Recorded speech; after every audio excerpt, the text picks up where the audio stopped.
3 days that have reshaped the Middle East. What began as a coordinated strike has now spiraled into a widening regional confrontation stretching from Tehran to Beirut, from Bahrain to Cyprus. Here is everything that has happened, up to day 3. On Saturday, the United States and Israel launched coordinated strikes on Iran. The operation targeted military facilities and strategic command centers, even as nuclear talks between Washington and Tehran were still ongoing. But this was no ordinary strike. Iran's supreme leader, Ayatollah Ali Khamenei, was killed. President Donald Trump later said the joint U.S.-Israeli operation eliminated 48 senior Iranian leaders. Iran called it an act of war. Within hours, Tehran responded. Missiles and drones were launched toward Israel and toward U.S. military assets across the Gulf region.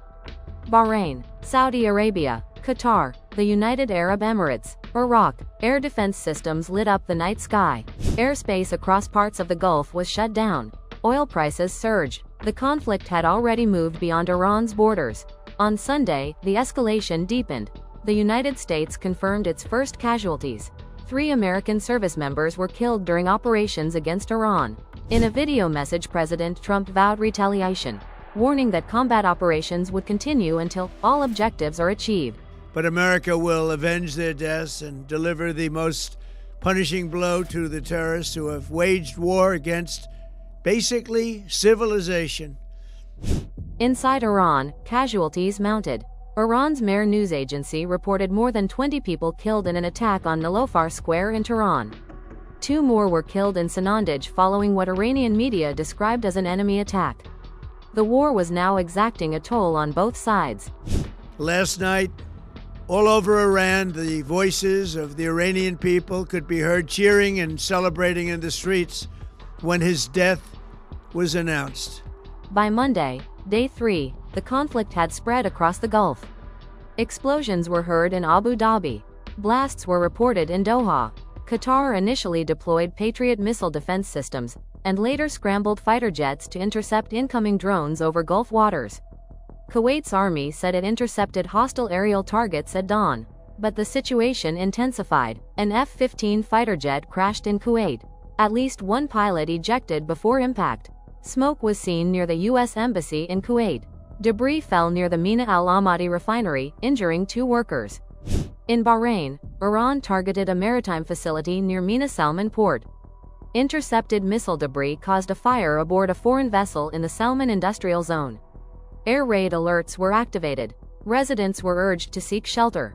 The Gulf, long seen as a buffer zone, is now a direct theater of confrontation. Meanwhile, Israel faced continued missile launches from Iran. Air defense systems intercepted incoming projectiles.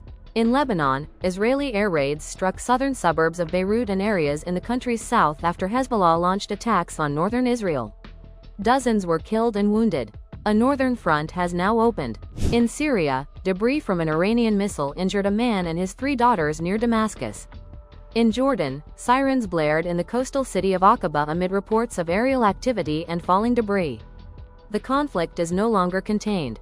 It is regional. Even Europe-linked infrastructure has been drawn in. The United Kingdom allowed U.S. forces to use its sovereign military bases in Cyprus for defensive operations. Shortly after midnight Monday, a Shahed drone struck the Royal Air Force Base at Akrotiri. Limited damage was reported, but the signal was clear. The geography of this war is expanding. 3 days in, here is where things stand. Iran's supreme leader is dead. Senior Iranian leadership has been eliminated. U.S. service members have been killed. Gulf capitals are under aerial threat.